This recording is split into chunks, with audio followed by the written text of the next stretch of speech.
और जो माल तुम्हारी बीवियां छोड़ मरें, अगर उनकी औलाद न हो तो उसमें से निस्फ तुम्हारा है। फिर अगर उनकी औलाद हो तो तरके में तुम्हारा हिस्सा चौथाई है।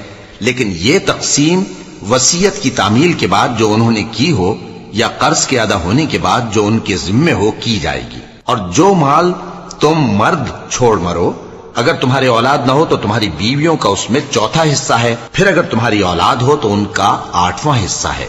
ये हिस्से तुम्हारी वसीयत की तामील के बाद जो तुमने की हो और अदाए कर्ज के बाद तकसीम किए जाएंगे। और अगर ऐसे मर्द या औरत की मीरास हो जिसके न बाप हो न बेटा मगर उसके भाई या बहन हो, तो उनमें से हर एक का छठा हिस्सा है। और अगर एक से ज्यादा हो तो सब 1/3 में शरीक होंगे। ये हिस्से भी बाद अदाए वसीयत और कर्ज बशर्ते कि इनसे मैयत ने किसी का नुकसान न किया हो तकसीम किए जाएंगे। ये अल्लाह का फरमान है और अल्लाह निहायत